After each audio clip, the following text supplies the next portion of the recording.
Bonjour le monde et bienvenue à cette autre édition de votre émission de Choix sans tabou sur Vision 4 Télévision, la chaîne africaine. C'est l'Agora, interface axée sur l'homme, nettement dans ses rapports avec le monde visible et le monde invisible. Plateforme rigoureuse de vérité, sans fioritude ou flagornerie. C'est un croisement d'idées qui met bien sûr en scène différents courants spiritualistes pour un débat sérieux et responsable. Pour cette autre production, rassurez-vous, une nouvelle thématique voit le jour ce soir et des panélistes d'envergure, de points et qui ont fait le déplacement des différents pays du monde pour honorer de leur présence sur ce plateau. Avant de mettre le pied sur l'accélérateur, je me dois d'oxygéner mon cerveau. Je vous reviens juste après pour la suite. Hello, my name is Peter. Et oui, vous aussi vous pouvez apprendre l'anglais en suivant les cours de Peter où que vous soyez avec votre mobile. Il vous suffit d'appeler le 81 93 et d'écouter chaque jour une nouvelle leçon d'anglais de Peter. Vous pourrez aussi vous exercer pendant ces leçons. Arrêtez de stresser avec l'anglais, que vous soyez étudiant, élève ou même homme ou femme d'affaires, voici la solution. Appelez le 81 93 pour écouter chaque jour une nouvelle leçon de Peter sur votre mobile. L'anglais n'a jamais été aussi facile. Écoutez, répétez, apprenez. Appelez vite le 81 93. Disponible pour les abonnés MTN Cameroun, 100 francs CFA par minute. Envie de faire des rencontres? Envoie du haut, D-U-O, au 81 98 et connecte-toi à des milliers de filles et garçons de ta région, dans tout le Cameroun. Attention! C'est le seul chat 100% camerounais, accessible avec ton mobile qui te permet de rencontrer de véritables Camerounais et Camerounaises. Alors n'attends pas, envoie par SMS du haut au 81 98 et croise les doigts pour rencontrer l'amour ou l'amitié dans ta région. Pour faire des rencontres dans ta région et même ta ville, une seule chose à faire, envoie par SMS du haut au 81 98. Accessible aux abonnés MTN et Orange Cameroun. 100 francs CFA par SMS. La cellule d'écoute critique bien sûr de cette grosse production, la boîte de communication internationale IA est dirigée par Mr T et on ne manquera pas de faire un clin d'œil à nos techniciens et caméramans qui sont au four et au moulin pour produire cette émission, ceux-là qui sont toujours restés dans l'arrière-plan. Angoula, très bien habillé ce soir, comme toujours. Et bien sûr, Monsieur Fautier qui nous donne de leur chaleur pour avoir la meilleure image possible dans le monde tout entier.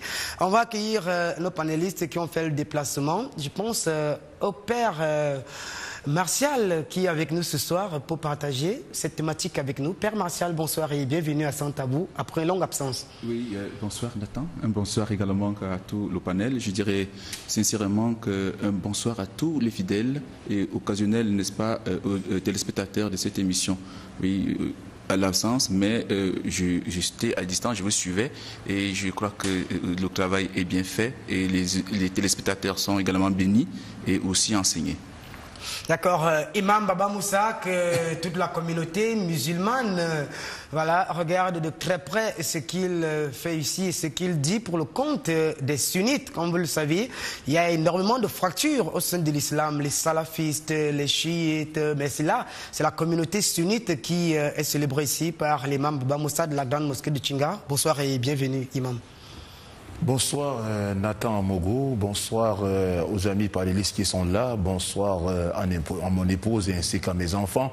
Je dis comme ça bonsoir à Dr Ayatou du complexe islamique de Tchinga, je dis comme ça bonsoir à Amal Mewada, je dis comme ça bonsoir à Amal Mbello et je dis bonsoir à tous les amis et à tous, n'est-ce pas, les téléspectateurs qui nous suivent au Cameroun, en Afrique et à travers le monde. Je l'ai dit aux musulmans, assalamu alaikum wa rahmatullahi wa barakatuh.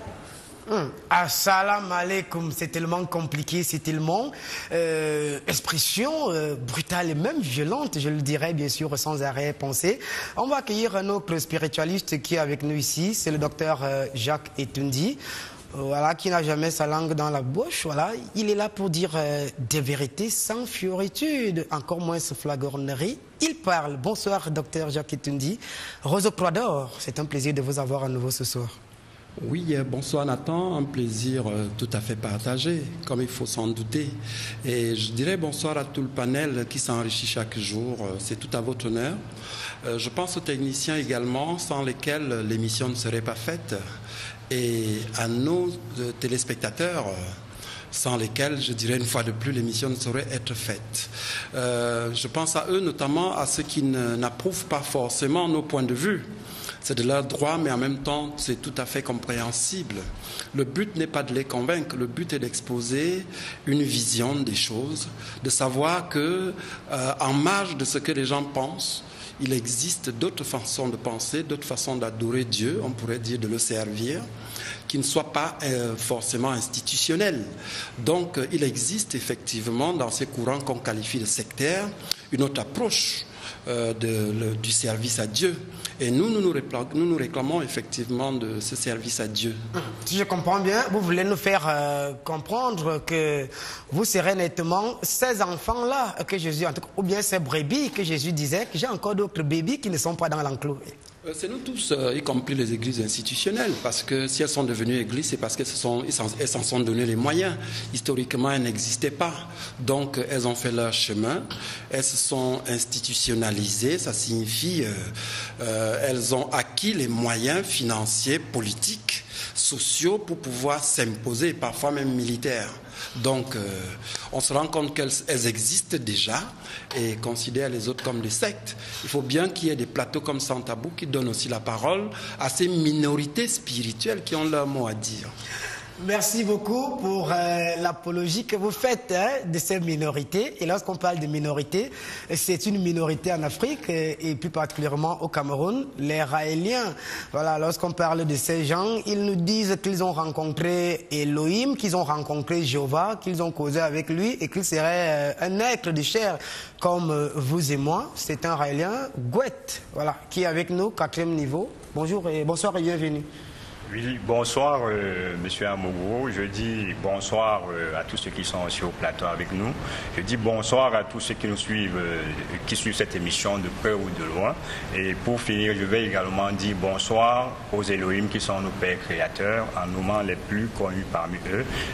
Je vais citer ici Yahvé, Satan et Lucifer. Bonsoir à tous. Merci. Ce sont vos pères à vous.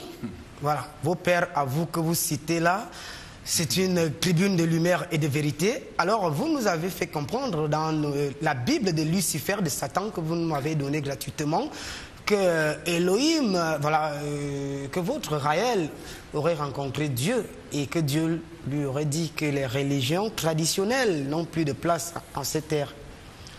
Oui, je voudrais que vous rectifiez, c'est pas la Bible de Satan, de Lucifer, mais c'est la Bible des Elohim. Parce que Raël, le 13 décembre 1973, il a rencontré Yahvé, et Yahvé lui a confié ce message, qui est aujourd'hui la Bible du 21e siècle. Ce qui revient à dire qu'il n'y a pas de conflit entre Satan, Yahvé ou bien Lucifer, parce que bon, les églises du passé ont donné un enseignement qui fait beaucoup plus avec ces églises. Bon, toutes les églises qui sont passées, donc sans exclusion, sans exception, toutes ces églises. Musulmans. Oui. Catholiques, protestants et tout ce que cela peut comporter. Oui, toutes ces églises, ils ont donné un enseignement spirituel qui a beaucoup plus trait à la guerre. Et vous voyez, avec un Satan qui combat infiniment avec Dieu, le monde ne peut qu'être comme il se présente actuellement. Et alors, Raël, ayant rencontré Yahvé lui a d'abord rappelé qu'il n'était pas un Dieu, c'est un être à notre image, à notre ressemblance. Et lorsque Raël décrit très bien Yahvé, l'être qu'il a rencontré, il explique que c'est un être qui a environ 1,20 m. Donc ce n'est même pas un bourreau, c'est un être...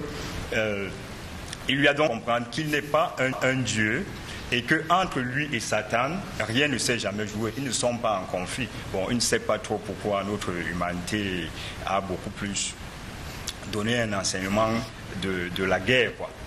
Bon, oui. Bon, ceci étant... je vais par exemple profiter de cette occasion pour demander aux téléspectateurs qui nous regardent de prendre leur Bible et de consulter. Le Dieu de la Bible, celui qu'on dit esprit invisible, intouchable, a pourtant été vu et revu 1001 fois par les Israélites. En effet, pour sceller une alliance avec Abraham, Dieu va apparaître à ce dernier. Nous sommes là dans Genèse 17, versets 1 à 2. De même, pour annoncer la naissance d'Isaac, Yahvé va de nouveau se montrer à Abraham. Cette fois, il est accompagné de 2 autres personnes. Genèse, chapitre 18, versets 1 à 8. Abraham accueillit et ordonna même à son serviteur de lui apporter de l'eau afin de laver les pieds de l'Éternel. Voilà, bon, merci.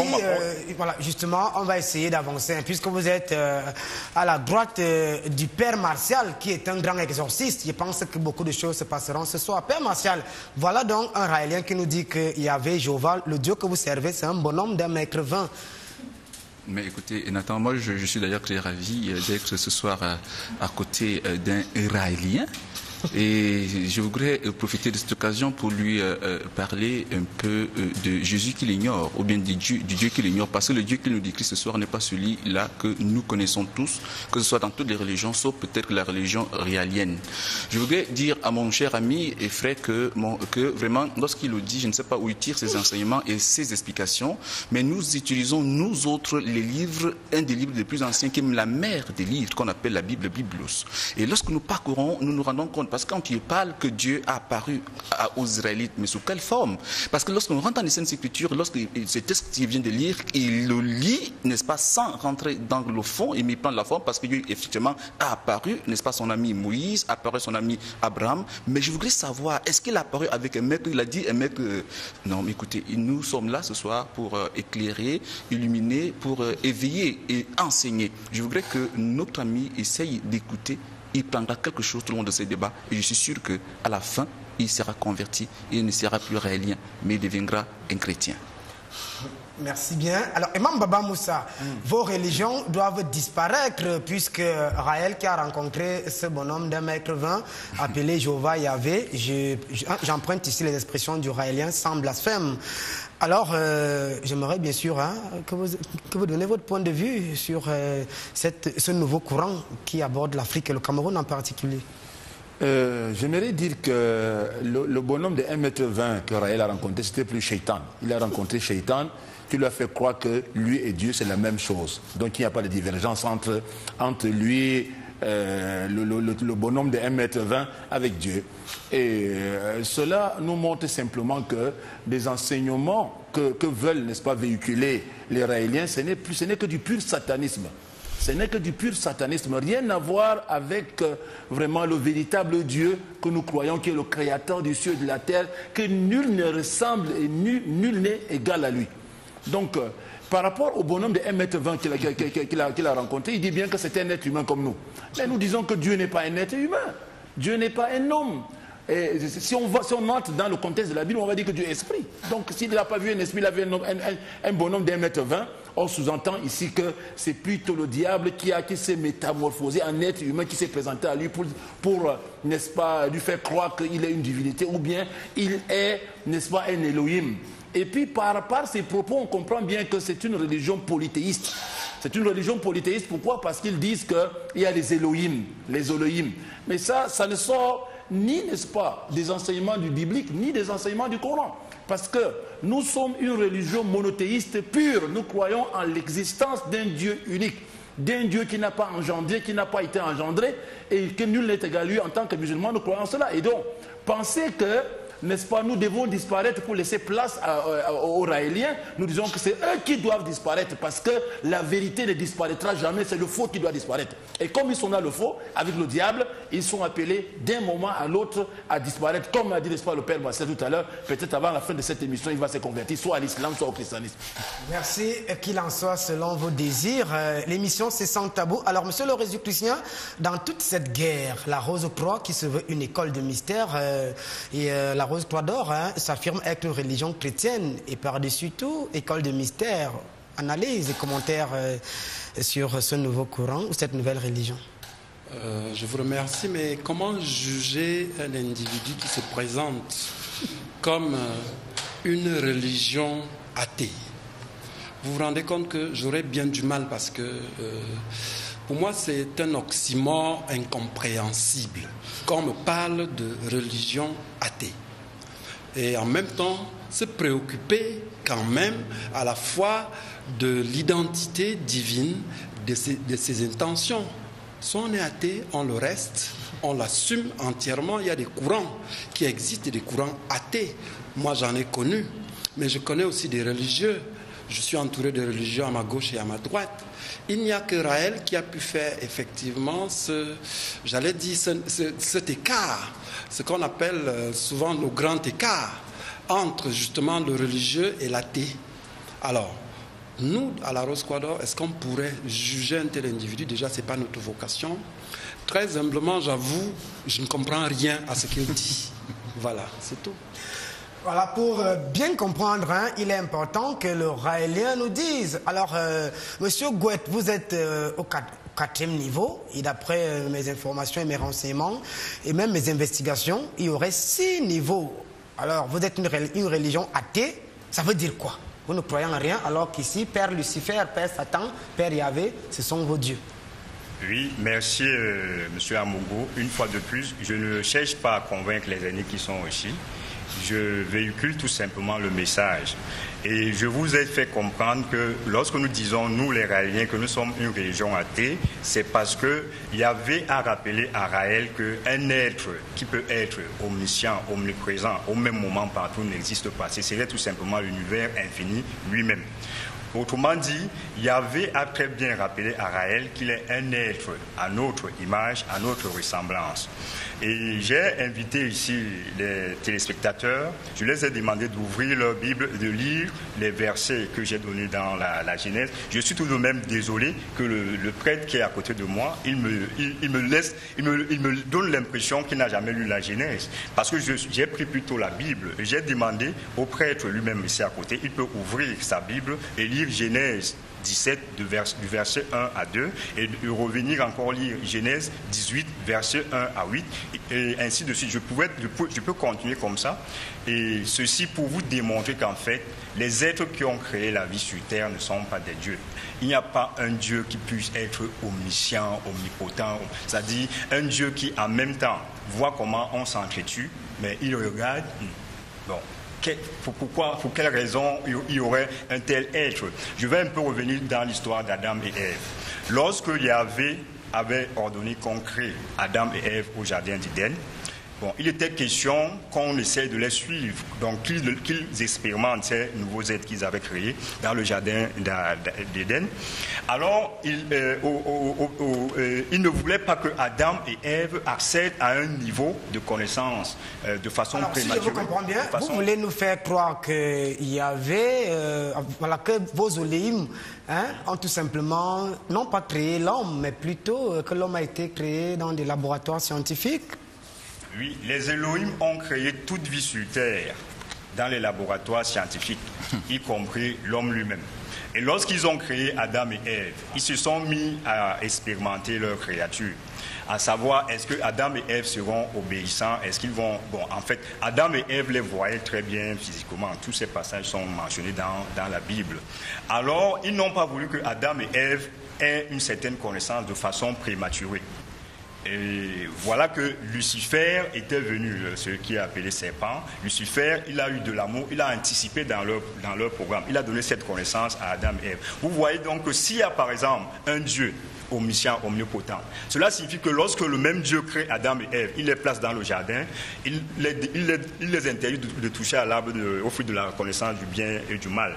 Ça veut dire qu'il a projeté déjà, il a vu que Adam et Ève vont toucher de cet arbre au jour tel, à l'instant tel, à l'instant X. Mais alors revenir les punir parce qu'ils ont touché à cet arbre, c'est comme si ça revienne comme si de l'ironie. Puisque je sais ce qui va arriver, je donne mes interdits, je sais ce qui va arriver à l'instant T, et quand cela arrive même, je vois, je regarde, je n'agis pas, mais c'est que c'est finalement un monstre. Moi, je pense que vous avez passé des siècles à gommer vraiment des conneries, franchement. Bon, nous sommes sur un plateau assez sérieux.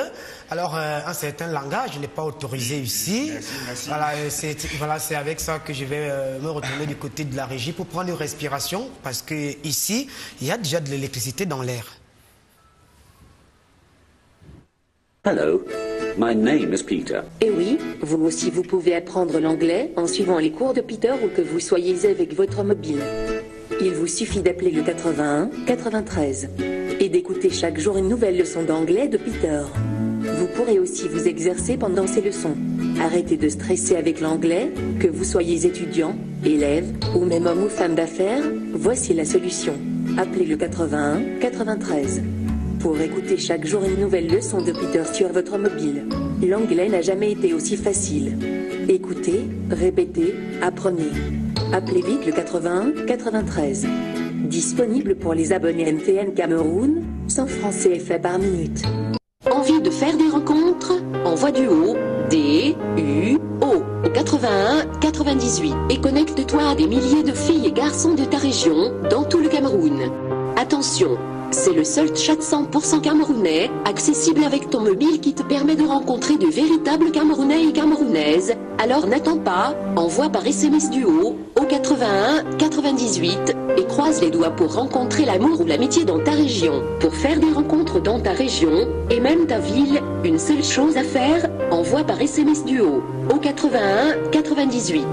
Accessible aux abonnés MTN et Orange Cameroun. 100 francs CFA par SMS. Retour sur le plateau pour continuer bien sûr ce qui a été entamé déjà. D'ailleurs, vous comprenez qu'il s'agirait de prière ce soir et son importance. Qu'est-ce que la prière? Moi, je vais me retourner une fois de plus vers cette minorité. Monsieur le Raélien, vous qui êtes donc athée, vous croyez à Lucifer, vous croyez à Père Satan comme étant un individu, un être qui a aidé l'humanité. Est-ce que vous pensez qu'il est important pour l'homme de prier? Si oui, qu'est-ce que la prière? Bon, la prière, comme peut-être une mendicité auprès des Elohim, bon, en fait, non. La prière comme une façon peut-être de, je ne sais pas, parce qu'il y a de l'amalgame. L'être humain parfois peut penser que quand il fait peut-être une prière, cela ajoute quelque chose auprès des Elohim, mais non. Mais nous les Raéliens, nous avons pour coutume de faire une méditation. Dans la méditation, il est question d'harmoniser avec l'infiniment petit et l'infiniment grand. Étant donné, nous sommes nous-mêmes contenus, nous sommes constitués de l'infiniment petit et nous sommes contenus dans l'infiniment grand. Donc, il n'est pas question de prier. Et il y a des fois, nous faisons des contacts télépathiques. Il y a des fois, nous faisons des tentatives de contacts télépathiques. En l'occurrence, en espérant que les Elohim seraient en train de nous suivre à l'instant que nous sommes en train de parler. Alors, on leur adresse quelques paroles de façon humble. Bon, c'est peut-être ce qu'on peut appeler la prière. D'accord. Alors, on comprend ici que monsieur le Raélien pratiquerait peut-être de l'occultisme, du satanisme ou même de la sorcellerie. C'est lui qui va nous éclairer, qui va nous édifier sur ce qu'il fait, puisqu'il nous parle ici de télépsychie, de télépathie. Alors, Imam Baba Moussa, voilà le Raélien qui nous dit exactement ce qu'ils font. Nous parlons de prière et parle plutôt de télépsychie, de télépathie.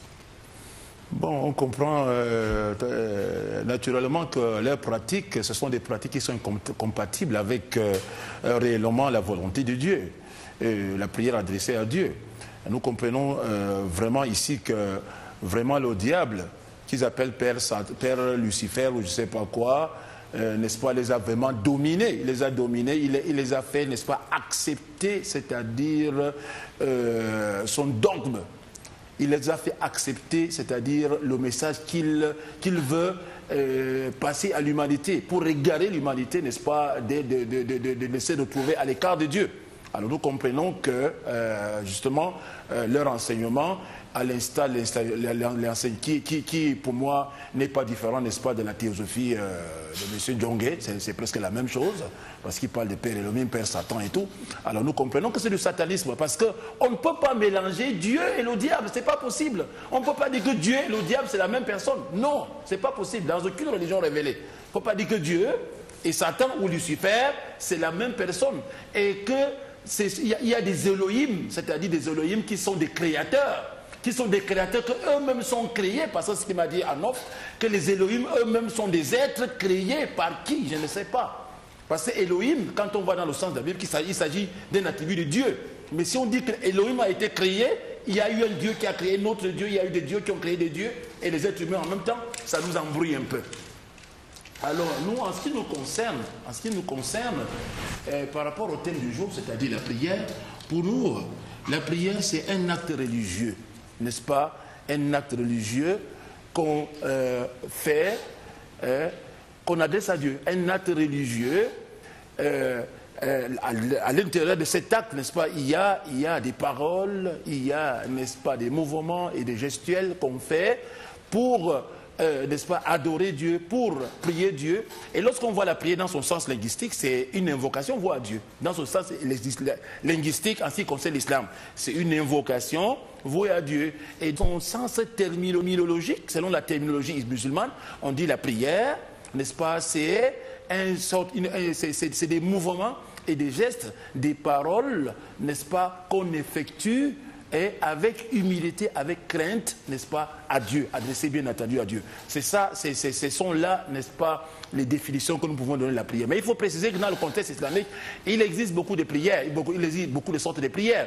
Il y a, n'est-ce pas, la prière, les cinq prières. Nous allons évoluer, parlant de typologie de prière, voilà, c'est de façon méthodique, on ira, pour se faire comprendre. Mon père Martial, vous êtes exorciste dans l'Église catholique orthodoxe de France.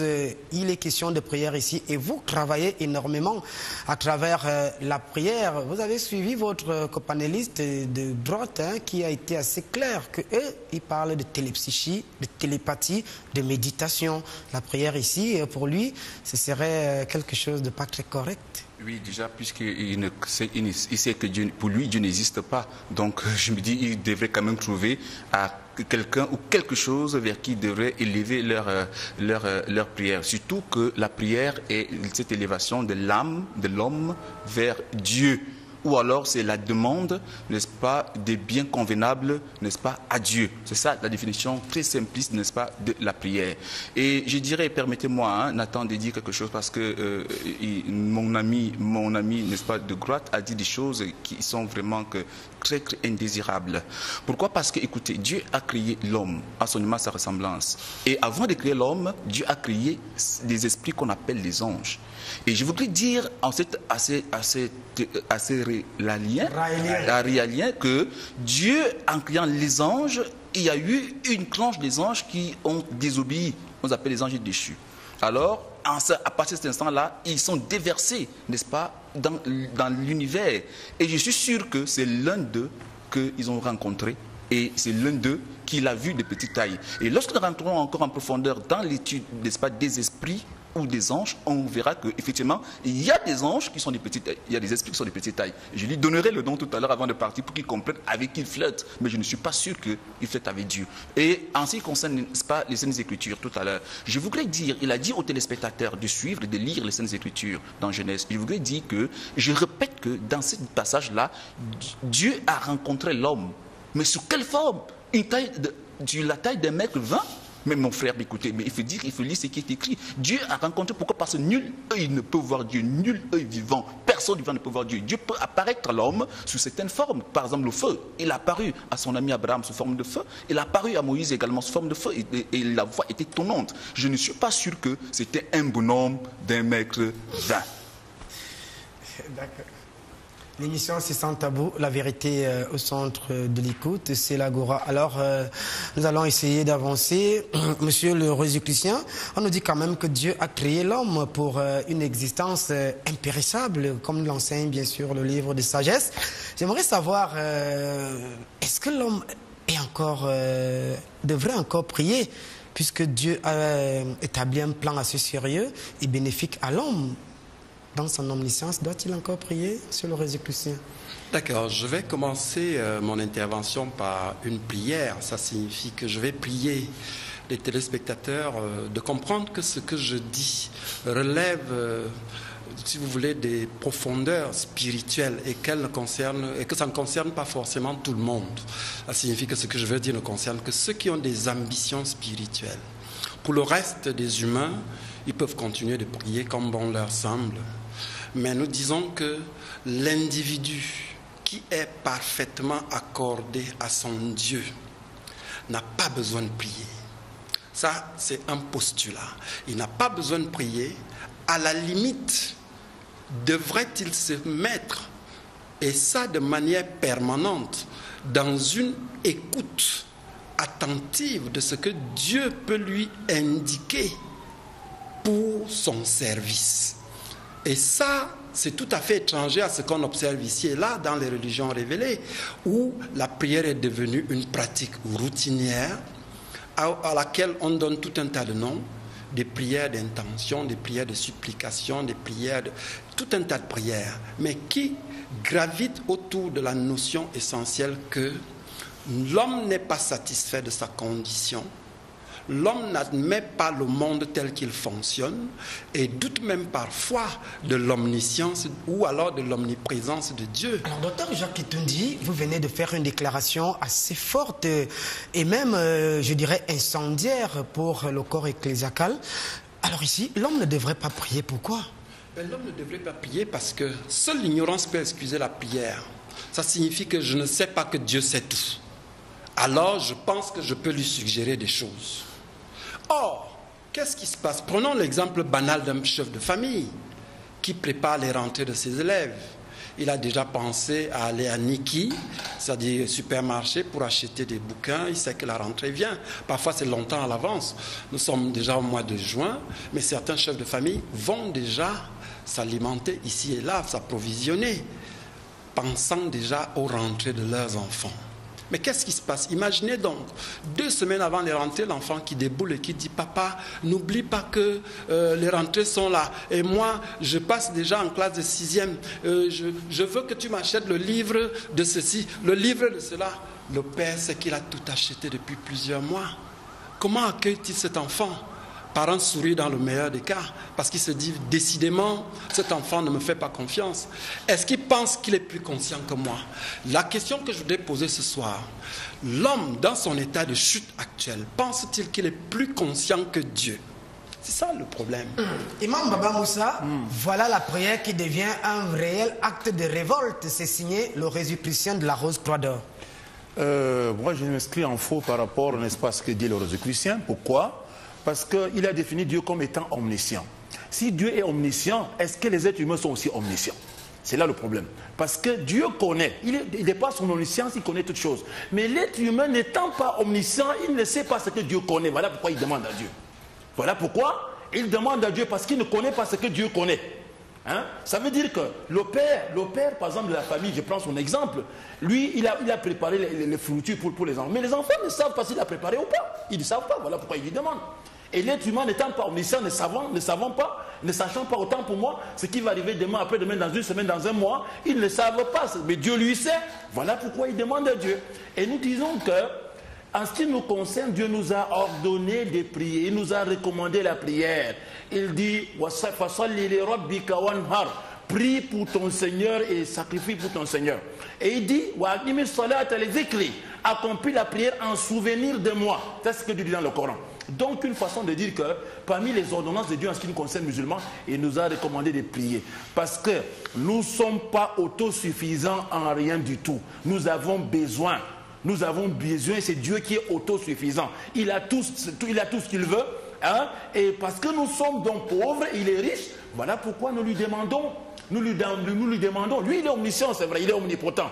Mais nous lui demandons parce que nous n'avons pas. Parce que justement, au lieu de nous retrouver en train, n'est-ce pas, d'aller demander à Lucifer, ou bien, je ne sais pas, au magicien, ou je ne sais pas quoi, on se retourne vers Dieu parce que nous savons que Dieu, il est notre créateur, et étant notre créateur, il est aussi notre pourvoyeur, il est l'enrichisseur par excellence. Voilà pourquoi, donc, nous étant pauvres, ayant besoin de lui, nous lui demandons. Nous lui demandons, et moi je crois qu'il n'y a pas de mal à cela. Il n'y a pas de mal que la créature, n'est-ce pas, demande à son créateur ce qu'elle veut. Alors ici, le Rosicrucien a tout de même pris un exemple pour illustrer nettement son argumentaire. Est-ce qu'on peut, de façon sommaire, revenir sur cette illustration? Bon, l'illustration que le Rosicrucien a pris par rapport, n'est-ce pas, au père de famille qui sait qu'à la rentrée, les enfants ont besoin de cahiers, ils ont besoin de ceci, ils ont besoin de cela. Bon, naturellement, il ne peut même pas savoir tout cela, sauf si c'est les enfants lui mettent au courant. Parce qu'il se pourrait que cet enfant est en 6e, l'autre est en première, l'autre est à l'université. Ils ont besoin de choses différentes. Et le père de famille n'étant pas omniscient ne peut pas savoir exactement ce que celui qui est en terminale a besoin, celui qui est à l'université a besoin, celui qui est en 6e a besoin. Il faut que ces enfants-là viennent lui voir pour lui dire que voilà, nous avons besoin de ceci, ceci, ceci, ceci, ceci. Et en lui disant cela, c'est une forme de prière, parce que c'est une forme de demande parce qu'ils veulent qu'il leur donne ce dont ils ont besoin, qu'ils ne peuvent pas connaître, sauf si eux, ils sont venus vers lui, n'est-ce pas, lui dire que nous avons besoin de ceci ou cela. Merci. Le père Martial, hein, je le vois tout ahuri. Ça fait pratiquement un certain nombre de mois qu'il n'a pas été sur ce plateau. Alors, père Martial, voilà la prière devenue un acte de révolte signé Rosicrucien d'or. Saint Augustin nous disait quand même que Dieu a soif, qu'on ait soif de lui. Oui, écoutez, Nathan, je me suis rendu compte que ce soir, vous m'avez entouré des personnes qui ont besoin, n'est-ce pas, de Dieu dans leur vie, ou de Jésus dans leur vie, parce qu'à ma droite, j'ai un réalien, à ma gauche, j'ai un rosicrucien. Mais je me défendrai, je suis sûr que je me sortirai vainqueur parce que le Christ est vainqueur. J'ai donné tout à l'heure, Nathan Amougou, une définition de la prière, n'est-ce pas, humaine. Maintenant, je donnerai la définition de la prière chrétienne, parce qu'il faut le dire, parce qu'il y a la prière chrétienne. La prière chrétienne est une relation d'alliance entre Dieu et l'homme dans le Christ. Et alors, si la prière chrétienne est la relation entre Dieu et l'homme dans le Christ, Jésus nous dit dans les Écritures, tout ce que vous demanderez à mon Père, en mon nom, il vous l'accordera. Ma base, à moi, c'est les Saintes Écritures, c'est la Bible. Et je me réfère à cela. Je ne sais pas où, et Jésus dit même encore dans les Saintes Écritures, vous n'avez pas encore demandé, vous ne recevez pas parce que vous n'avez pas encore demandé, demandez. Mais lorsque mon ami Rosicrucien, docteur, n'est-ce pas, de la Rose-Croix d'Or, dit que celui qui prie, n'est-ce pas, celui qui, on ne devrait pas prier, je voudrais savoir qu'est-ce qu'il faut faire, ou il faut voyager. Il dit que Dieu, de façon claire, Père Martial, je vais vous rafraîchir la mémoire avec ses propos, substantiellement, il nous dit que Dieu, dans son omniscience, connaît à l'avance nos besoins. Par conséquent, il n'est plus important de prier. Écoutez, Nathan Amougou, Dieu a créé l'homme libre. C'est là le grand mystère. Et c'est là, n'est-ce pas, l'omniscience, l'omniprésence de Dieu. Dieu crée l'homme libre. Et l'homme est libre, en ce moment-ci, de demander à Dieu demander à Dieu ce qui est bien pour lui, parce que Dieu nous a donné la création pour, n'est-ce pas, continuer de la servir et de travailler. Et aujourd'hui, si on ne demande pas, et en plus nous, hommes de chair, nous sommes faibles, la prière nous amène à nous rattacher à Dieu, nous amène à nous remettre à Dieu. À partir de cet instant, Dieu nous inspire pour pouvoir orienter notre pèlerinage terrestre, orienter toutes nos demandes ici et notre action, notre mission terrestre. Alors, si on ne se réfère pas à Dieu, si on ne demande pas à Dieu, ça veut dire qu'on est orgueilleux. D'où la prière, la première attitude de la prière, Nathan, permettez-moi de vous le dire, c'est l'humilité. Je voudrais prier, n'est-ce pas, les uns et les autres sur ce plateau, d'être humble. N'est-ce pas, de ne pas s'enorgueillir parce qu'ils n'ont pas la connaissance, ils ne connaissent pas Dieu, qu'ils se réunissent, qu'ils s'humilient et qu'ils rentrent en contact avec le Seigneur afin qu'ils reconnaissent qu'il est créateur, il est grand et tout dépend de lui parce qu'il est la source, n'est-ce pas, de tout, la source de la vie. Nous allons prendre la première série d'SMS parce qu'on en prendra 3 par émission cette fois-ci. Dans le cadre de l'émission Sans Tabou, les réactions se font uniquement par SMS. Si vous réagissez depuis l'extérieur, rassurez-vous que le code indicatif du Cameroun a été mentionné 00237 suivi du numéro qui s'affiche au bas de l'écran et envoyez tout simplement votre courriel. Bonsoir le panel, c'est Ben de Mendon. Comment le rosicrucien peut-il blasphémer en disant qu'il sait Dieu? Il cherche à embrouiller qui? Bonsoir. Y a-t-il des enfants... Nathan, y a-t-il des enfants du défunt président Mobutu, leader des partis politiques? Non, ce n'est pas une émission politique ce soir. Ce soir, nous parlons sérieusement des affaires spirituelles. Et cette émission s'appelle a pour nom Sans Tabou. C'est la raison pour laquelle vous pouvez voir un rosicrucien assis comme il est assis là. Bonsoir Nathan, c'est le groupe de téléspectateurs d'Accra qui aiment Sans Tabou. S'il vous plaît, chassez-nous le raélien de votre plateau. Bonsoir à nos amis d'Accra, du côté du Ghana. Je voudrais que le raélien nous dise où trouve-t-on le labo dans lequel l'homme a été créé. Francine depuis Boaké en Côte d'Ivoire. Bonsoir le plateau. C'est Bernard de Simbok. Mais comment, oh là là, on n'insulte pas, ne proférez pas des propos blessants, s'il vous plaît, un peu de tolérance, d'amour. C'est la raison pour laquelle nous vous amènerons tous ces gens sur ce plateau et vous saurez exactement ce dont il est question, quelle est leur philosophie, quelle est leur doctrine, que pensent-ils, en qui croit-il? Bonsoir le panel. Sans tabou, on ne doit plus inviter ce soi-disant raélien pour nous détourner les consciences. Yaya Ambam, c'est au Cameroun. Abba Kamis du Tchad. Soutien à l'imam Baba Moussa, Mustapha, le serviteur du Saint Créateur des cieux. Bonsoir à nos frères du côté du Tchad. Bonsoir à tous. Je suis en phase avec le raélien. C'est l'ère de la science. Alors, il faut tout faire pour s'approprier de ces applications. Kepler depuis EDEA. Bonsoir le panel. Monsieur le raélien, que Dieu vous pardonne pour votre ignorance. Rose Dongoussou. Bonsoir. Cet homme est malade. Que la colère de Dieu s'abatte sur lui. Faut plus l'inviter dans vos débats. Bonsoir Nathan. S'il te plaît, ce jeune s'est égaré dans une voie que lui-même ne connaît pas. Les tenants et les aboutissants. De quoi parle-t-il? Il comprend-il tout ce qu'il raconte? S'il vous plaît, signez vos SMS. On va continuer de prendre les SMS. Bonsoir. D'autres religions disent que Jésus a eu des petits frères et ses maris. Ce n'est pas la thématique à l'honneur ce soir. Nous parlons de prière. Martin depuis étudie, nous parlons de prière. Bonsoir à vous sur le plateau. Juste pour vous dire que chaque enseignement a une part de vérité. Fut-il athée, parfait depuis Douala, c'est au Cameroun. Voilà. Sans tabou, quelle différence faites-vous entre la Rose-Croix et les Illuminati qu'il prit question pour le Rosicrucien? Si vous suivez Sans tabou, nous avons fait tout un mois sur cet ordre minoritaire qui contrôlerait le monde. Bonsoir à tout le panel. Que le raélien nous excuse avec cette nouvelle doctrine, car il est effrayant, il a besoin d'une délivrance. C'est grave. Hippolyte de Mimboman, c'est au Cameroun. Bonsoir le studio. S'il vous plaît, ne faites plus allusion à Adam et Ève. Si ces gens... voilà. On va d'abord s'arrêter là pour revenir sur le plateau. Alors, monsieur le Rosicrucien, est-ce qu'on peut vous comprendre de façon efficiente sur cette prise de position parlant de prière comme révolte vis-à-vis du Créateur? D'accord. Je voulais dire ici, parce que nous sommes à Sans tabou, que je remarque simplement l'attitude de condescendance du Père Martial qui nous prescrit à nous l'humilité dont il est lui-même incapable. Parce qu'il nous dit « soyez humbles ». Vous avez besoin de savoir ceci, je sortirai vainqueur. Bon, alors là, on voit bien son humilité, comment elle déborde, sa gigantesque humilité. Puisqu'il a le Saint-Esprit, il risquera vous délivrer avant la fin de l'émission. Ça, c'était un clin d'œil. Et c'est assez sympathique parce que il n'est pas question que quelqu'un sorte vainqueur d'ici. Celui qui sort vainqueur d'ici, c'est Dieu, c'est la lumière. Et pas un groupe. Fut-il un groupe institutionnel? Alors, il se dit entouré de Raël, de Rosicruciens, mais tant mieux pour lui.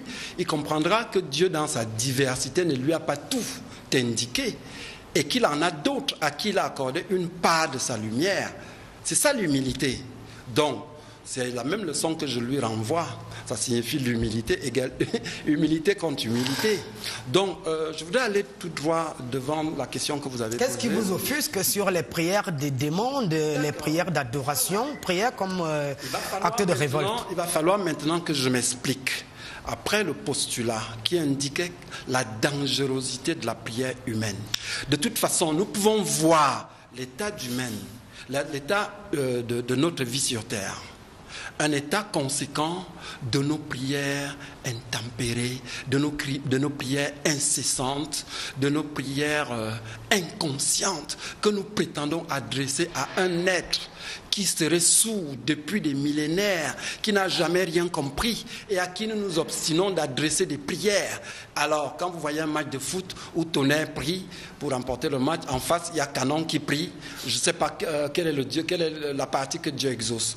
C'est un peu anecdotique, mais pour revenir à l'exemple que j'ai donné et pour répondre à Baba Moussa, je voudrais dire que la différence entre le père de famille et Dieu, c'est que Dieu sait tout. Et que le père de famille, c'est aussi tout. Un père de famille conscient. Parce qu'il allait prendre la liste à l'établissement, à la fin de l'année scolaire, donc il sait exactement ce qu'il faut pour l'enfant. Et quand il va faire les achats, il n'a pas besoin de l'indiquer à l'enfant.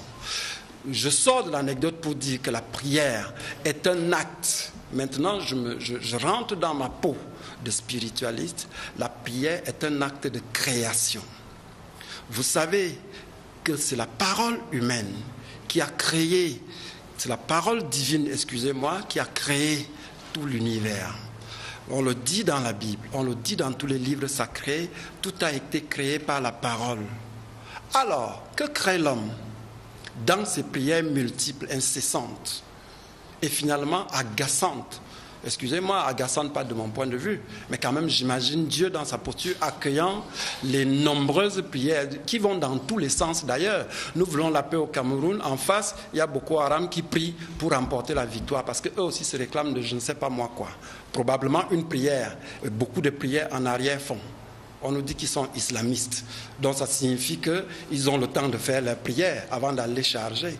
Donc vous voyez le danger de la prière réside dans le fait que par la prière, quand tu pries, tu penses quelque chose, tu désires cette chose, tu la veux et tu la mènes en manifestation par la parole qui scelle ce que tu es en train de dire. Là, je parle de la création magique. Elle s'opère par la parole. Et c'est à ce sens-là que je voudrais dire que toute prière est création. Mais que créons-nous? Nous créons que nos enfants soient les meilleurs du village. Nous créons pour ne pas avoir faim. Et malheureusement, puisque ça ne dure pas, nous devons nous y remettre le lendemain. Or, si c'est Dieu qui accueille la prière, ça signifie que vous priez une fois et Dieu est un être d'éternité. Et quand Dieu agit, il agit d'éternité. Ça signifie donc que quand je prie pour ne pas avoir faim, je n'aurai plus jamais faim si c'est Dieu qui donne. Vous allez chuter par là. Ouais. Donc ça signifie que ce que Dieu donne est d'éternité. Mais vous remarquerez qu'il y a des entités justement qui gèrent les prières humaines. Ces entités se trouvent du côté de l'au-delà, c'est-à-dire dans la partie invisible de ce monde. Merci. Et qui poussent, excusez-moi, laissez-moi terminer cette démonstration, et qui poussent les hommes à prier de manière interminable. Parce que quand les hommes prient, ils leur apportent une énergie dont ils ont besoin de l'autre côté. Il y a donc une séance de spiritisme qui est ignorée de la plupart des religions, qui fait que quand vous priez, vous envoyez de l'énergie à ces êtres dont ils se repaissent et en retour, ils vous demanderont de prier sans cesse. Merci beaucoup, monsieur le Résiclicien. Monsieur le Raélien, quel est votre point de vue sur tout ce qui a été exposé ici tout à l'heure par le Résiclicien, parlant de prière comme étant des moments difficile pour Dieu qui serait agacé par les Chinois, les Nigérians, les Camerounais, les Burkinabés, les Congolais. Voilà. Bien, chers amis, s'il vous plaît, je vous invite ici à vous interroger sur l'omniscience de votre Dieu. Parce que moi, c'est-à-dire à l'échelle, à la limite de ma compréhension. Je pense que lorsque vous dites vous-même que votre Dieu est omniscient, omnipotent, omniprésent, cela signifie qu'avant même que vous ne lui adressez la parole, lui sait même déjà longtemps à l'avance ce que vous allez lui dire. Bon, dans ce cas, je rejoins tout simplement le Résiclicien. À quoi bon de lui adresser une prière? Quelqu'un qui sait à l'avance tout ce dont vous avez besoin. Je vous rappelle que les créateurs d'hommes ne sont pas des dieux. Ils ne sont pas comme ainsi. Ils réfléchissent comme nous pour résoudre leurs problèmes. Et c'est pour cela que il nous encourage, à nous-mêmes les hommes, à prendre notre destin en main. C'est-à-dire à nous asseoir, à réfléchir, à nous interroger, à étudier, à expérimenter et à tirer des conclusions.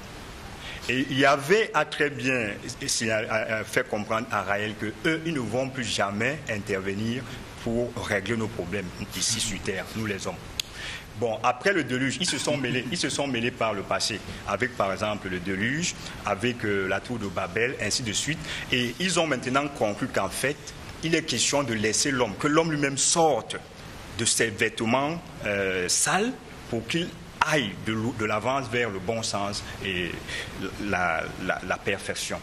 Merci. Voilà, très chers téléspectateurs, nous allons encore marquer un moment de répit pour se réoxygéner parce qu'ici, je vous l'assure, ce n'est pas du tout évident. C'est un débat responsable.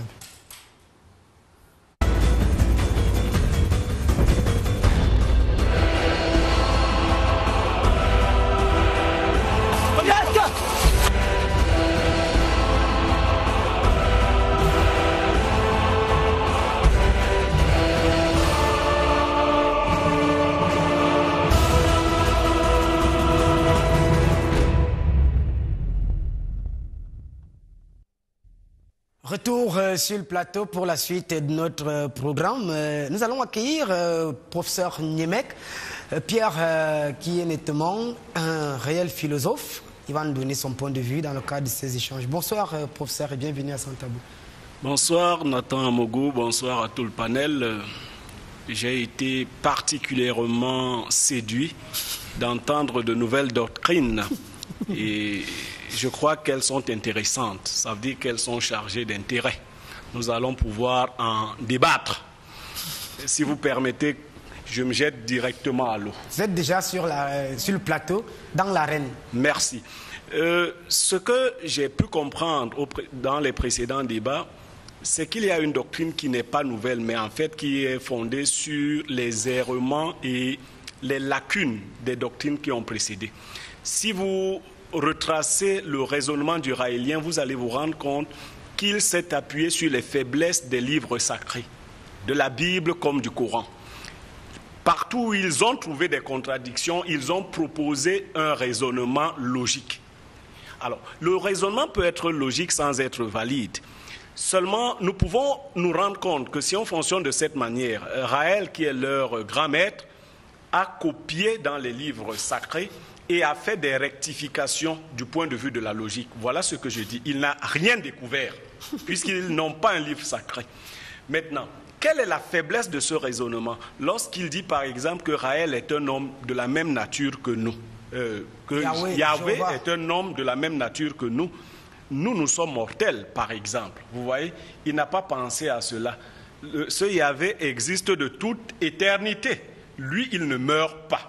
Donc, à partir de cet élément déjà, nous pouvons conclure qu'il n'est pas de la même nature que nous.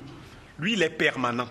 Alors, l'homme aurait été créé dans un laboratoire. C'est possible, puisqu'aujourd'hui, les hommes essayent de créer à travers la technique du clonage de nouveaux hommes dans les laboratoires. C'est possible. Nous n'y sommes pas encore. Nous ne savons pas quelle sera la nature des nouveaux hommes que nous aurons créés. Seront-ce des hommes comme nous? Seront-ce des hommes comme nous ou des monstres? Ça, nous ne savons pas. Mais Raël dit à ses disciples que l'humanité doit se prendre en charge. Effectivement, l'humanité s'est prise en charge depuis sa sortie du jardin d'Éden en mangeant ce que les chrétiens appellent l'arbre de la connaissance du bien et du mal. À partir de là, l'homme s'est pris en charge. Alors, je ne suis pas, vous le savez très bien, religieux, donc je ne vais pas défendre une religion, je ne vais pas prier, mais je vais dire quelque chose sur la prière. Je dis que si la prière est dite comme nous la suivons aujourd'hui, davantage dans des nouvelles formes de religion, dans les nouvelles formes de religiosité, celle-là est embarrassante. Elle pose deux problèmes. Elle pose le problème de l'équilibre cosmique et le problème de la loi cosmique. Si chaque homme peut, de par son caprice, demander la modification de la loi cosmique, comment assurer l'équilibre du cosmos? Nathan Amougou voudrait qu'il pleuve à Yaoundé. Moi, je voudrais qu'il fasse soleil au même instant. Comment nous pouvons préserver l'équilibre du cosmos lorsque nos intentions ne sont même pas les mêmes? Sur ce, je suis d'accord que les hommes ne doivent demander que les choses qui répondent à la loi cosmique, et elles ne sont pas nombreuses. Alors, ceux qui demandent de gagner des guerres, de gagner des matchs de football, à l'exemple que prenait le Rosicrucien, ils perdent de leur temps. Tout à fait, ils perdent de leur temps parce qu'il n'est pas possible, si Dieu est un Dieu juste, qu'il intervienne dans ce genre de communication entre les hommes, dans ce genre de vie quotidienne. Dieu a fixé des lois et les lois sont des rapports constants entre des phénomènes. Ça ne change pas. Il faut découvrir ces lois et s'y accommoder. Vous ne pouvez pas demander que la pluie qui doit tomber s'arrête. Oh, nous sommes africains, il y a quelquefois de petites pratiques, mais on sait qu'elles sont beaucoup plus superfétatoires et beaucoup plus spectaculaires que réelles. Voilà ce que je vais dire d'entrée. Merci. Mon père, je le disais déjà à l'entrée, à l'entame de cette émission, que vous êtes un grand exorciste et vous utilisez beaucoup la prière. Alors ici, ça devient embarrassant cette prière puisque vous agacez Dieu.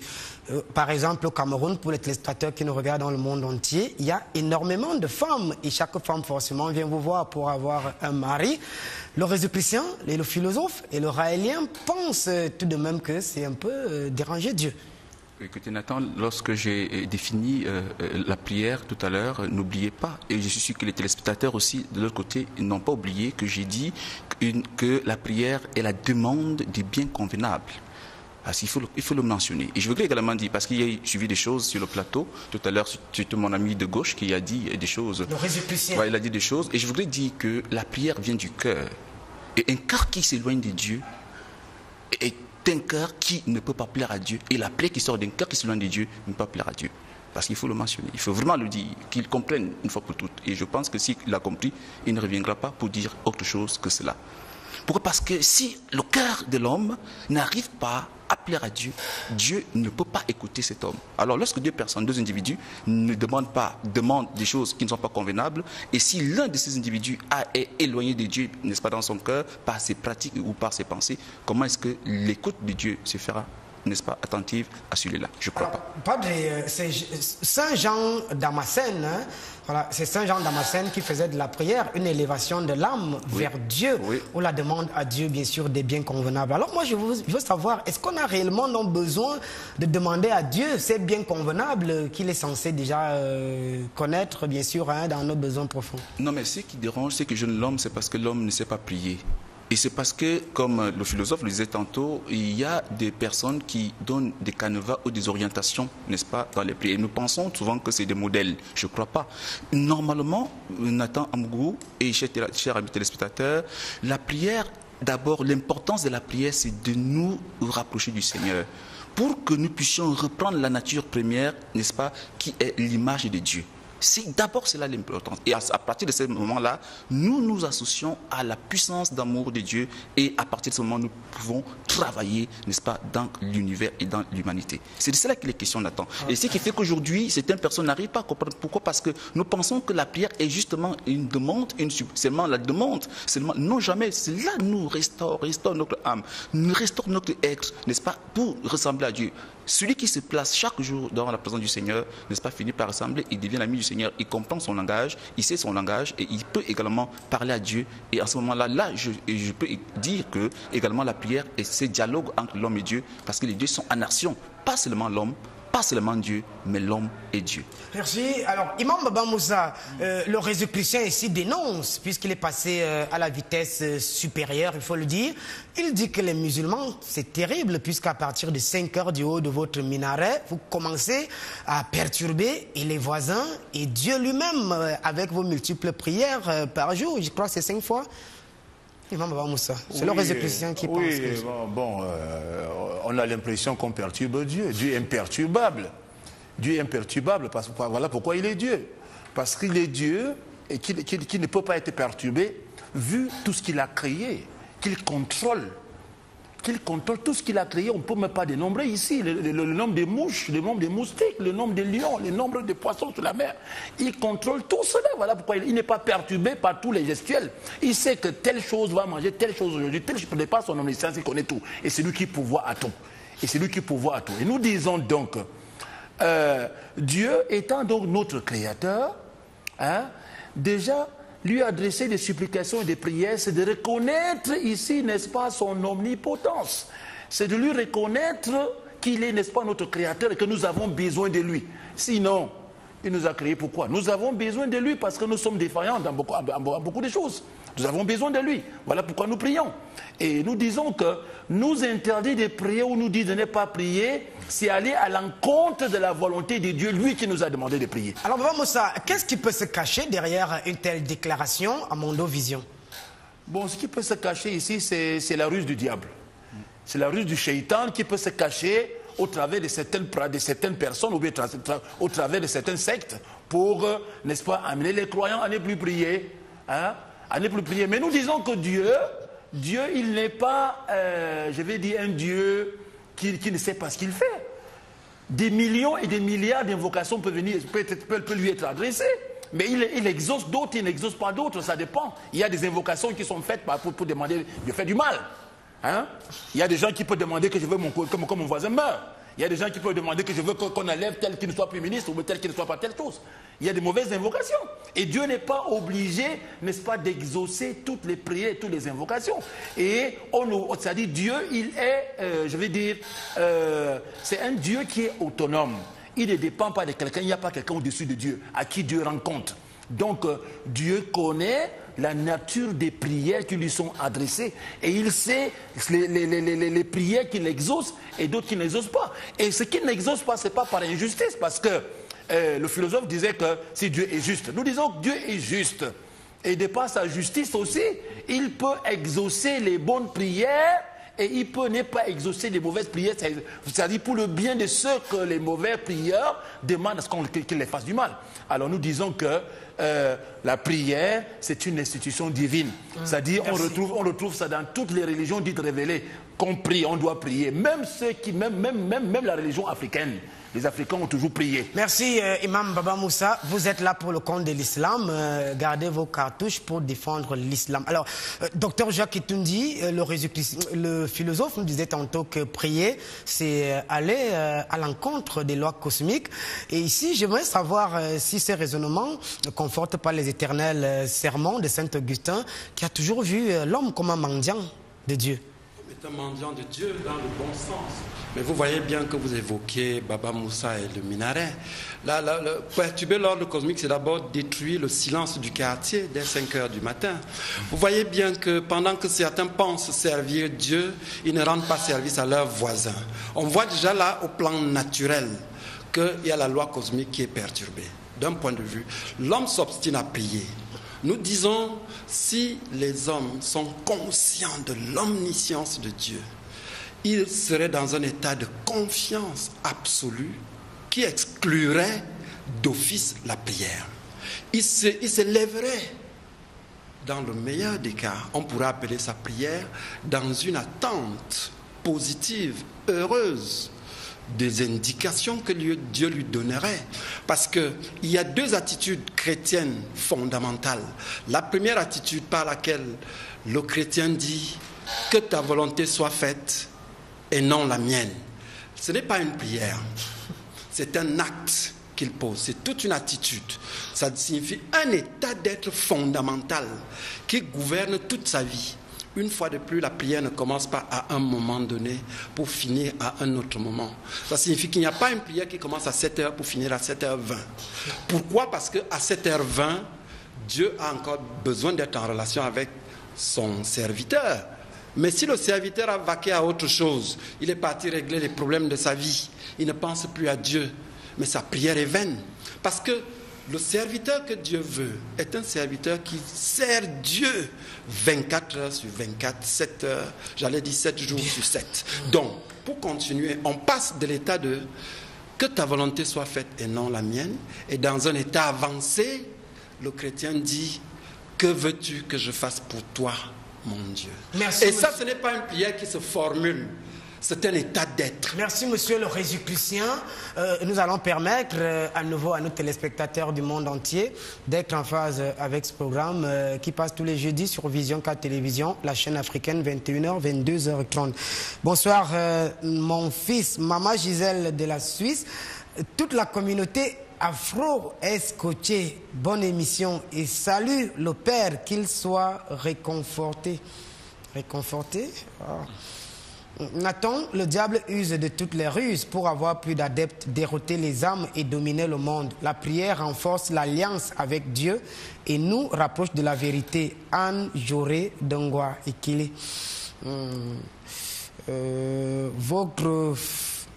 Votre foi va être... Autrefois, être Jésus-Christien était tabou. Aujourd'hui, on le voit raconter l'heure partout et dites qu'on affiche la mensuelle de Fac Eric de Mellen. On nous a dit que c'est l'heure du verso, monsieur Eric. Bonsoir, nous ne devons pas prier Dieu. Qui devons-nous prier? Qui a alors crié son maître de la rose croix? Marlise de Yaoundé.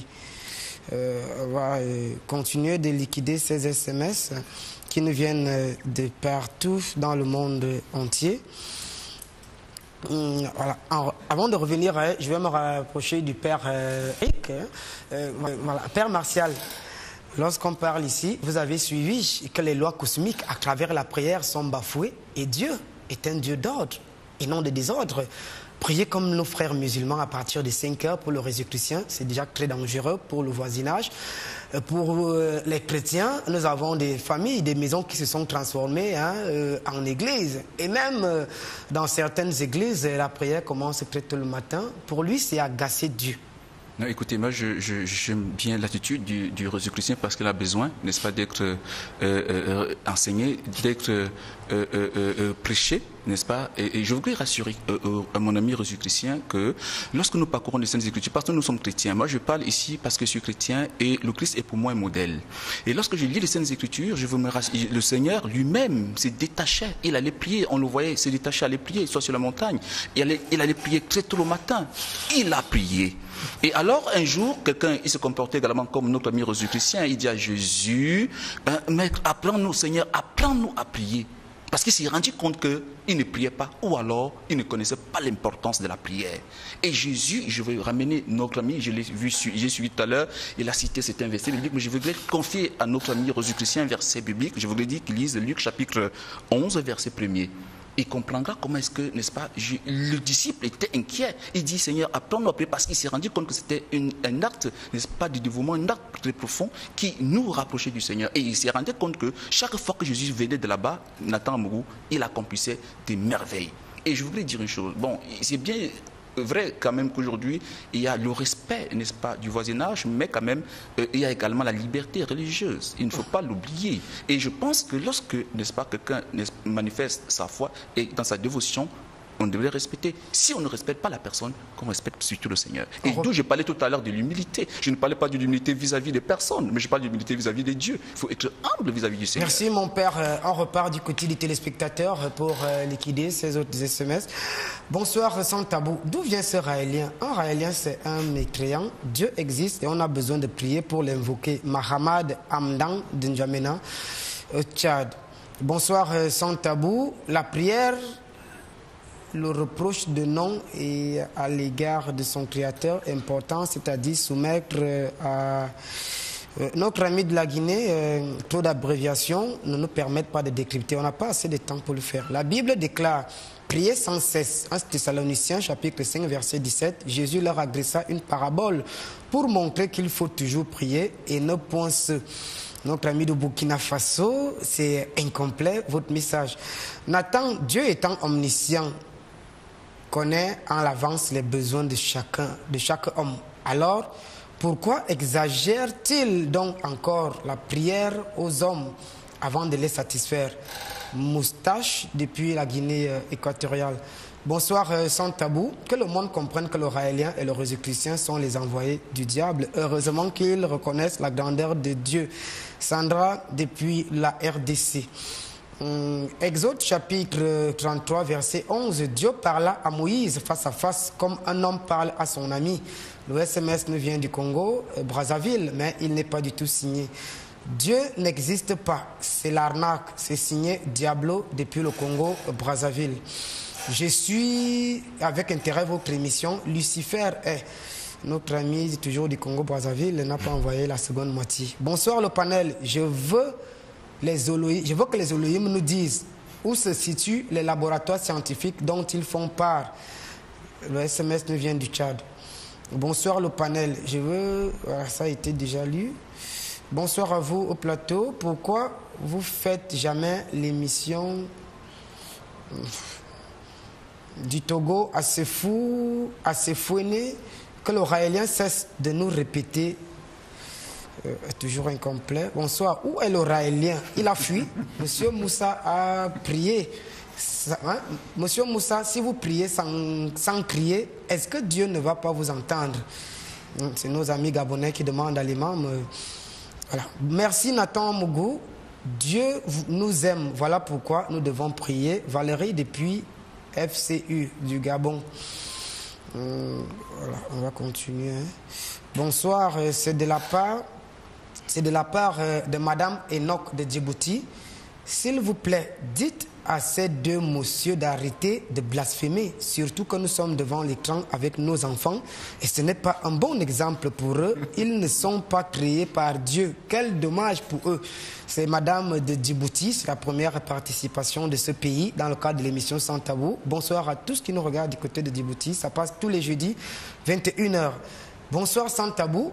On ne doit pas limiter la connaissance de Dieu que sur la religion et cette émission nous permet d'évaluer la connaissance humaine. Steve Bumba du Gabon. L'Oraélien peut demander à ses laborantins de nous trouver un remède contre la mort. Mustafa Mahamad, téléspectateur fidèle depuis le Tchad.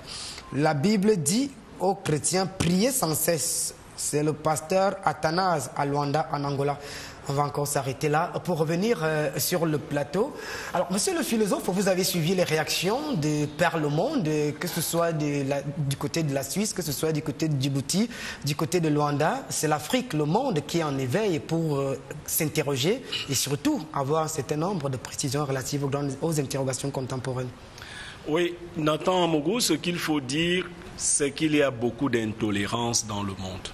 Vous voyez, depuis qu'on a découvert la nouvelle doctrine du raélien, ça grouille de toutes les parts, c'est de l'électricité partout.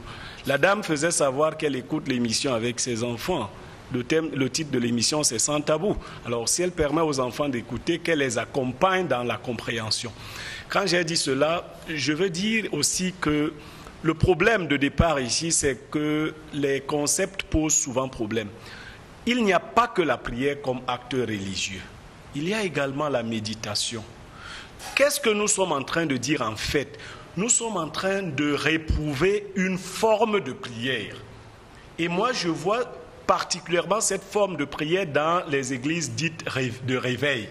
Vous voyez, où on est en train de vendre le Christ. J'ai souvent parlé ici du supermarché de la foi. On dit que toutes les femmes stériles auront leurs enfants. Je veux mon miracle aujourd'hui. Seigneur, je ne veux pas rentrer sans mari. Alors qu'il y a des femmes, même dans la Bible, qui étaient stériles à vie. Le cas de la prophétesse Anne. Il y a beaucoup d'exemples d'handicapés qui n'ont pas guéri. Ça peut être une condition qui permette à ceux qui ne sont pas physiquement handicapés de louer Dieu. Parce que nous avons tous des handicaps. Chez certains, les handicaps sont visibles, chez d'autres, ils ne le sont pas. Vous voyez? Donc, il y a de la méditation. Moi, je suis pour la méditation, mais je ne suis pas d'accord qu'on galvaude un certain nombre de principes qui finissent, on prie à longueur de journée, on crie même, comme si Dieu il était sourd. Cela finit par nous rendre, nous autres, sceptiques, finalement mi-aveugles, mi-sourds et même aphones. Vous voyez? Parce que Dieu n'a pas besoin d'être sous pression. Lorsqu'on se comporte de cette façon-là, c'est qu'on croit évidemment qu'il ignore ses devoirs. Merci. Mais on peut être en relation permanente dans l'humilité avec son Seigneur en cultivant son homme intérieur pour être parfait. Voilà ce qu'on appelle méditation. Imam Baba Moussa, toujours sur la prière. Alors, Dieu qui sonde nos cœurs, qui compte même nos grains de cheveux, qui nourrit les oiseaux du ciel. Ici, l'interrogation est au centre des préoccupations des uns et des autres. Alors, pourquoi agacer Dieu qui connaît à l'avance ce dont on a besoin? Imam Baba Moussa, est-ce qu'il est sourd lorsque vous mettez les haut-parleurs pour parler à Dieu qui est au ciel? Bon, nous allons dire que Dieu n'est pas sourd, il entend, il voit, il est omniscient, il est omnipotent. Mais nous allons dire ici que le azan, c'est comme ça qu'on appelle ça. C'est-à-dire, quand on fait le azan le matin, c'est pour rappeler aux gens que là, c'est l'heure de prière maintenant. Et on ne fait pas ça tout le long. On fait ça pendant quelques minutes, et puis les gens sont au courant, et puis on prie dans la mosquée, on ne fait pas de bruit, nous. Il ne faut pas de bruit.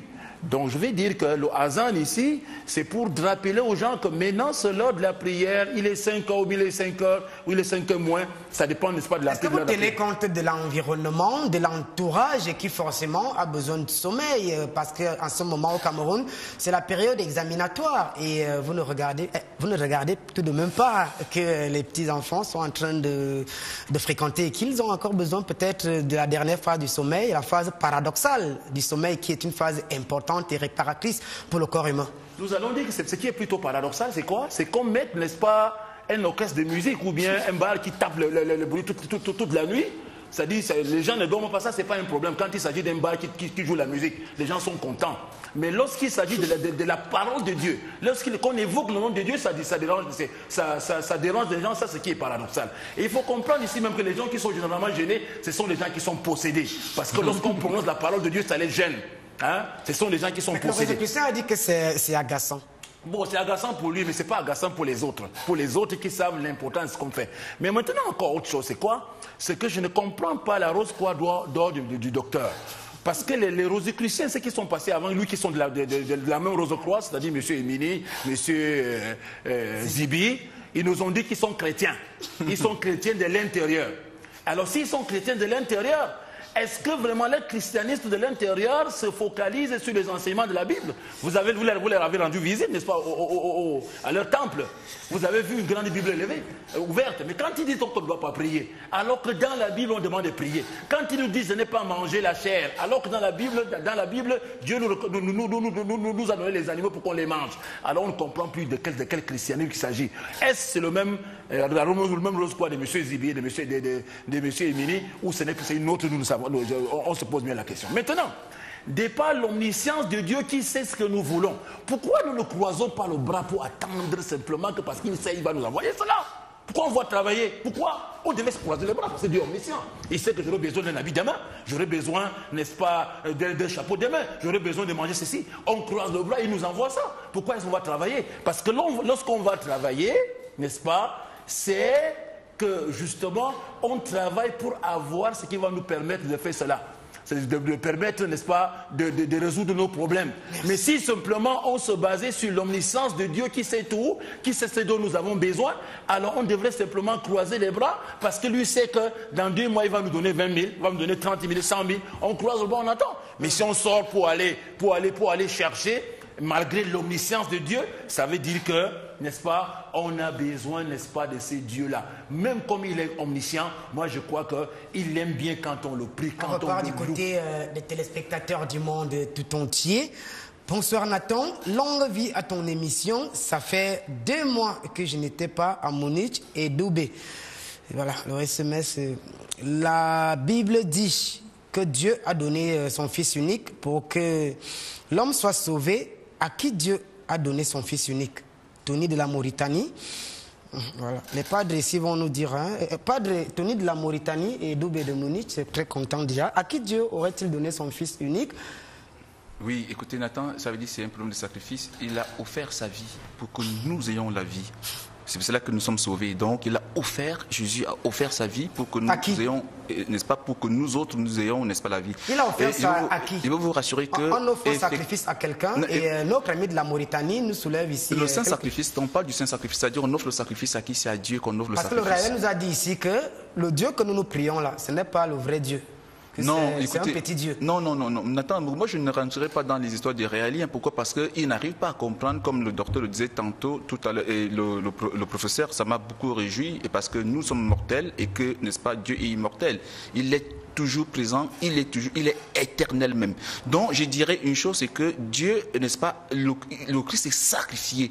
Il a offert sa vie pour que nous, l'humanité, nous les hommes, nous ayons la vie et que nous puissions être sauvés et que nous puissions être vainqueurs. Et c'est de cela qu'il est question. Donc aujourd'hui, et c'est dans la prière également, parce que j'ai dit, comme le BAM le disait tantôt, la prière jeûne beaucoup de personnes. Pourquoi? Parce que c'est une arme très puissante, une arme très forte. Dans la prière, le chrétien, lorsqu'il sait sait bien, lorsqu'il respecte le canevas, lorsque le chrétien se rapproche du Seigneur et il respecte tout ce qui a été recommandé par le Seigneur, parce que le Seigneur a appris à prier par le Pater Noster, le Notre Père. Il y a tout un canevas, il y a tout un cheminement pour y arriver. Et lorsqu'on arrive, lorsqu'on maîtrise cela, Nathan Amourou, il y a de la joie et cela est très beau et joli. Pourquoi? Parce qu'on se rapproche du Seigneur et le Seigneur ne nous refuse rien du tout. Mon père, on va rentrer nettement dans les Écritures et sonder même ces Écritures comme le faisaient les Béréens. Alors, dans le livre de la Genèse, on a l'impression ici que le sort de l'homme est scellé après le péché adamique, puisqu'on dit, désormais, tu mangeras à la sueur de ton front. Alors, à quoi sert encore la prière? Mais écoutez, Nathan Amourou, Dieu voudrait voir la pensée interne de l'homme. Et restera-t-il orgueilleux sur sa position ou se rapprochera, n'est-ce pas, de lui? Pourquoi? Parce que le Dieu est le premier à tendre la main à l'homme. C'est de cela qu'il est question. C'est pour cela que lorsque vous allez lire ce passage, vous allez vous rendre compte que Dieu revient. Où es-tu? Qu'as-tu fait? Et il retend la main à l'homme. Oui, il retend la main à l'homme. Donc c'est de cela qu'il est question. C'est pour cela que je dis tantôt, lorsqu'on interprète les Écritures, il faut qu'on les interprète normalement et qu'on les lise normalement et qu'on comprenne le sens de ce qu'il est écrit. Merci. Alors, monsieur Pierre Niemek, le sort de l'homme est scellé après le péché. On dit, tu mangeras désormais à la sueur de ton front. Dieu très omniscient ne retrouve pas tout de même l'homme au jardin. C'est quand même assez curieux. Nathan Mogo, votre perspicacité m'émeut positivement. Vous voyez, vous avez piqué dans le vif. Je disais quand j'entrais en émission que les Raéliens ont surfé sur les errements et les égarements du christianisme et de l'islam. Lorsque vous prenez le récit de la Genèse, il est dangereux de le comprendre de manière littérale. Dieu arrive dans le jardin d'Éden et ne voit pas l'homme. Vous voyez? C'est de l'anthropomorphisme. Du coup, vous donnez raison aux Raéliens. C'est-à-dire, voilà un Dieu qui est un homme, puisqu'il se met à chercher. Adam, où es-tu? Donc, Dieu, il n'est pas omniprésent. Il n'est pas en Adam. Mais c'est quelqu'un qui cherche Adam. Et Adam, quelle est la réponse qu'Adam lui donne? J'ai entendu ta voix et je me suis caché. Vous voyez que ce scénario est un scénario bassement humain. J'ai entendu ta voix et je me suis caché. Donc mon papa, il venait dans les champs. J'ai entendu sa voix, comme j'avais fait une gaffe, je me suis caché. Non, ça c'est une très mauvaise image de Dieu. Je dis qu'elle est dangereuse. À partir de là, vous donnez, je viens de le dire, raison aux Raéliens. Dieu n'est pas un dictateur. Dieu n'a pas placé l'homme dans un jardin, a placé un arbre au milieu du jardin, lui a dit si tu y touches, tu meurs. S'il l'a fait, il est cynique.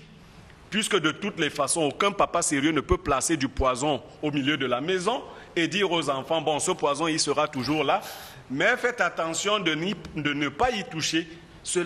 L'idée de tenter l'homme, cela relève de la malice et du cynisme. Or, Dieu n'est pas ainsi. Alors, vous chutez, allez-y. Oui. Je dis que Dieu doit être compris autrement. Et c'est le fait d'être religions qui ont une conception transcendante de Dieu. Dieu est à la fois extérieur et supérieur au monde qu'il crée, mais en même temps, Dieu peut être instrumentalisé dans ces religions. Il faut rentrer dans les religions de l'immanence. Dieu procède à l'intérieur de l'homme et permet à l'homme de s'élever jusqu'à un certain niveau de perfection. C'est cela. Le mal est en nous. Le mal n'est pas un arbre planté dans un jardin et nous nous élevons en le détruisant progressivement. Docteur Jacques Etundi, la question n'a pas encore totalement été épluchée. Dans le récit biblique, vous nous avez fait comprendre que vous êtes chrétien, alors chrétien intérieur. Alors ici, dans le récit biblique génésique, on nous fait comprendre que Dieu a sommé l'homme, a même maudit l'homme, en disant à l'homme que désormais tu mangeras à la sueur de ton front. Est-ce qu'il n'est pas curieux de revoir que c'est le même homme qui va encore prier ce même Dieu pour avoir quelques facilités venant de lui? D'accord. Je voudrais déjà m'attacher à ce que le Baba Moussa disait tout à l'heure, avant de répondre à votre question de méthode, pour ne pas laisser des interrogations en suspens. L'imam Baba Moussa évoquait mes prédécesseurs sur le podium, mais je n'ai pas entendu de contradiction en fait. Mais il les a évoqués, il a dit qu'ils se sont prétendus chrétiens. Je n'ai jamais dit autre chose.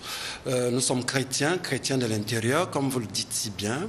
Et si mes amis n'ont pas exposé de la même manière que je le fais aujourd'hui, c'est tant mieux. Ça signifie que nous ne sommes pas prisonniers d'un corps de doctrine dogmatique, comme cela se retrouve par exemple chez les musulmans ou chez les chrétiens. Ça signifie que le rose-croix, le rose extérieur peut-être.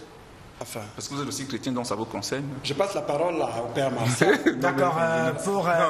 Pour cadrer pratiquement tout, c'est le Résiclicien qui a la parole. Père Martial, rassurez-vous, avant la fin de l'émission, vous aurez encore une dernière prise de parole. Si vous êtes un homme de Dieu, comme l'indique l'habit que vous portez, vous avez au moins la maîtrise de vos émotions. Commençons par là. Donc, en même temps, vous parliez d'humilité, de respect. Respectons-nous. Quand vous parliez tout à l'heure, on vous a laissé dire tout ce que vous vouliez. Donc, permettez-moi de dire des choses simples. En plus, je m'adressais à l'imam Baba Moussa, qui est mon ami.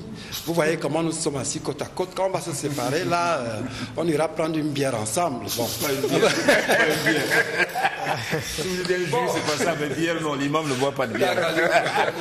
Voilà, tant mieux le rose non plus. Donc c'était un langage très... Donc je lui disais qu'il n'y a aucune différence entre ce que les prédécesseurs ont dit. Et puis s'il y avait une différence, ce serait tant mieux.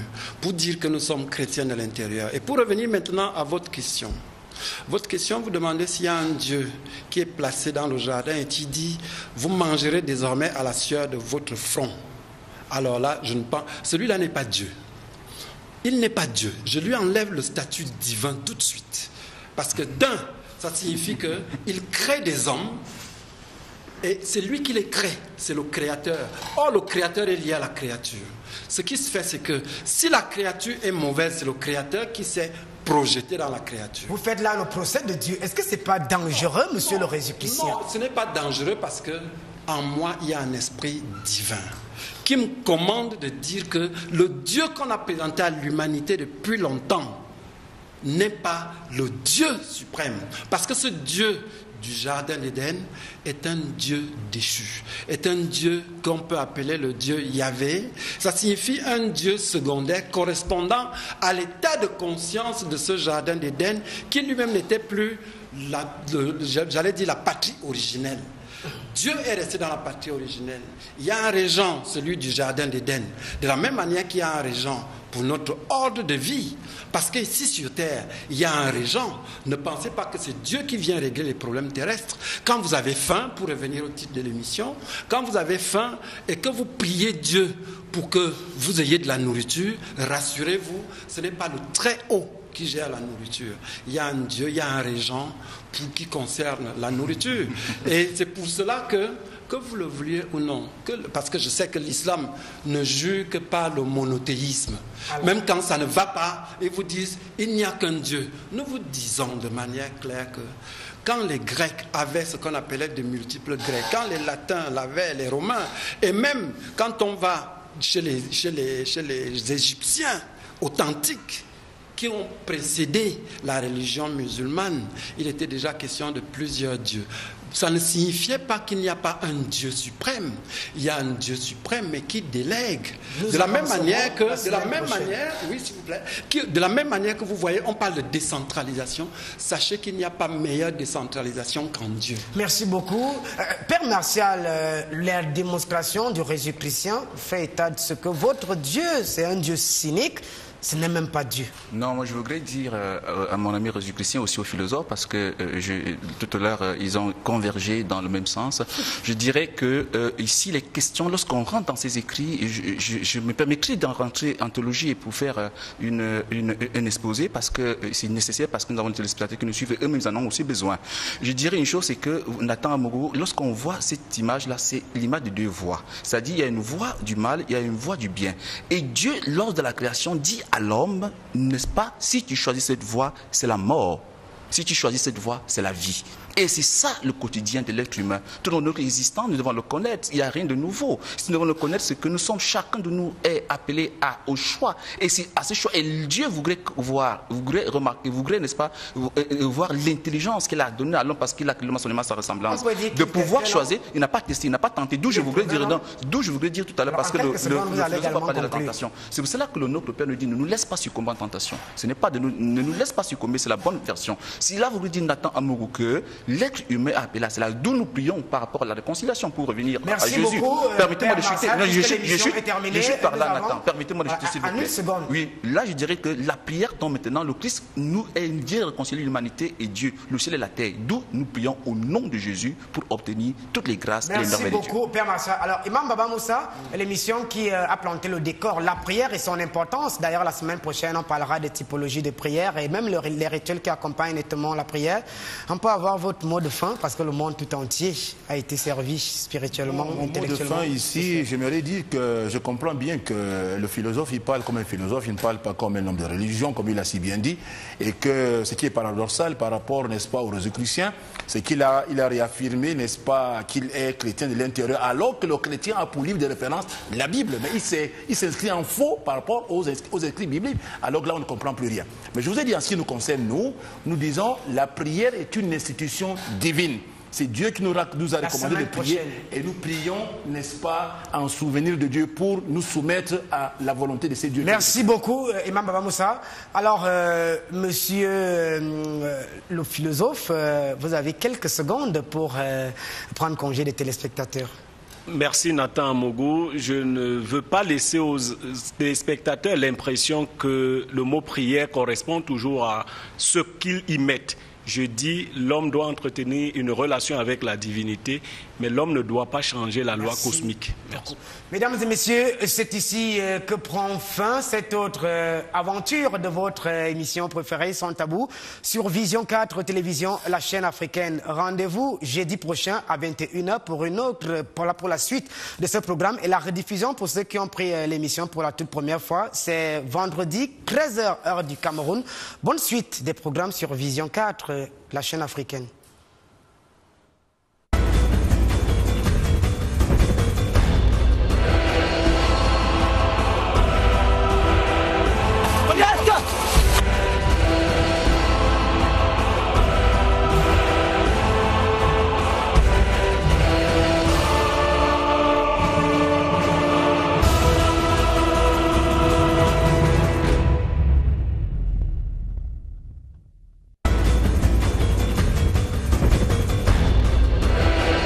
Hello, my name is Peter. Et oui,